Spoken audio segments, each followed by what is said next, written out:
Konnichiwa. So, have you been wanting to create your own little Zen garden in your backyard? Well, I will be explaining the step-by-step process by showing you how my friend transformed her outdoor space. Apologies in advance, as my friend's English is hard to understand on camera. Okay, let's get started. I'm super excited to show you how to create your very own mini Zen garden today. I've always been fascinated by the calming effect of these gardens, and I think you're gonna love making one too. We're gonna transform this small space in my friend's backyard into a serene oasis that's perfect for meditation and relaxation. So, let's get started and jump into this awesome DIY project together. Alright, so before we jump in, let's take a look at everything we're gonna need for this project. My friend has got a mix of small and large rocks, some fine sand or gravel, a small rake, a shovel, and some wood for the border. Oh, and don't forget a level. That's gonna be super important. You might also want to grab some plants if you're looking to add a pop of green to your garden. Now, when it comes to choosing your rocks, try to go for a variety of sizes and shapes. In Zen garden design, odd numbers are preferred, so maybe grab 3 or 5 larger stones and a handful of smaller ones. And for the sand or gravel, you want something fine enough to rake patterns into easily. Okay, now that we've got our materials, it's time to prep our site. My friend chose this spot in her yard because it's relatively flat and gets a good amount of sunlight. You want to start by clearing away any grass, weeds, or debris. Use your shovel to dig up the area, making sure to remove all the roots you can find. This might take a bit of elbow grease, but trust me, it's worth it for a clean foundation. Once you've cleared the area, you're going to want to level it out. Use your shovel to smooth the surface and then grab your level to check if it's even. You might need to add or remove soil in some spots to get it just right. Remember, a level foundation is key for a balanced and visually appealing Zen garden. Now that our site is prepped, let's move on to creating the border. I'm using some simple wooden planks for this, but you could also use stones or even plastic edging if you prefer. Start by measuring and cutting your wood to fit the shape of your garden. Once your pieces are cut, it's time to put them in place.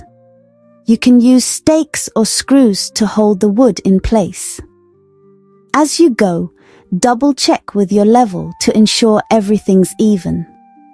This border is going to keep your sand and rocks contained, so it's important to get it right. Alright, so we've got our border in place, and now it's time to lay the foundation of our Zen garden. We're going to start by adding a layer of gravel or crushed stone. This helps with drainage and gives us a solid base for our sand. Once you've got your gravel layer down, it's time for the sand.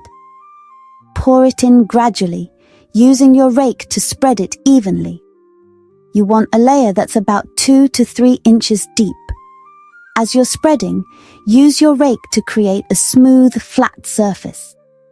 This is going to be the canvas for our Zen garden designs, so take your time to get it nice and even.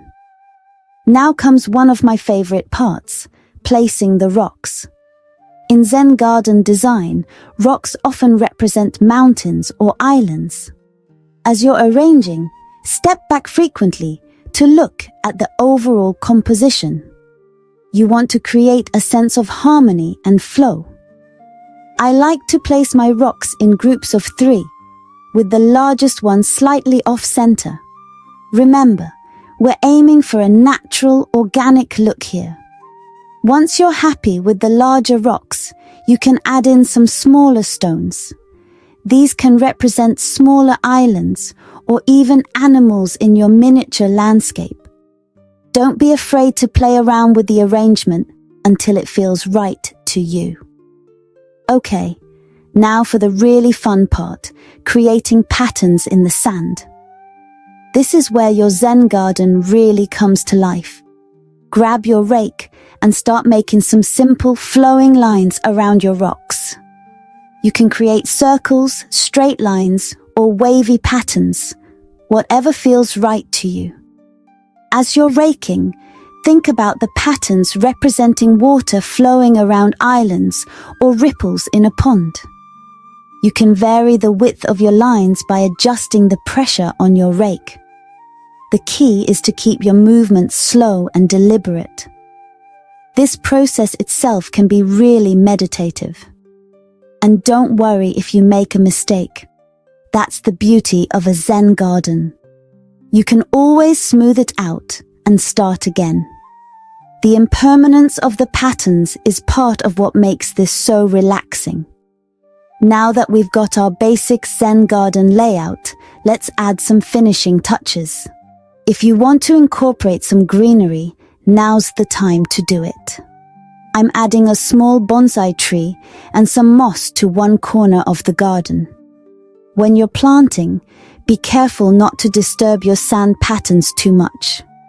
In addition to plants, you might want to add some other decorative elements. A small stone lantern or a bamboo fountain can add interest and enhance the peaceful atmosphere. Just remember, in Zen design, less is often more. You don't want to overcrowd your garden and lose that sense of simplicity and tranquility. You can always touch up your sand patterns after adding these final elements. We're almost done. For these final touches, I'm just going to adjust a few things and make sure everything looks balanced. I'm adding a few more small stones near the bonsai to create a natural transition. And I'm touching up some of the sand patterns that got disturbed during planting. Remember, your Zen garden is a personal space, so feel free to make any last-minute changes that feel right to you. Well, look at that, your very own mini Zen garden. To keep it looking great, you'll want to rake the sand regularly and remove any leaves or debris that fall in. If you've added plants, make sure to water them as needed. But beyond maintenance, I encourage you to use your garden as a space for meditation and reflection. Take a few minutes each day to sit quietly, rake the sand, and let the stresses of the day melt away. Well, that's it for our mini Zen garden project. I hope you've enjoyed this process as much as I have. Remember, creating and maintaining your Zen garden can be a form of meditation in itself. It's all about finding peace in the present moment. So go ahead, make your own little oasis of calm and enjoy the tranquility it brings to your space. Thanks for joining me today, and happy gardening.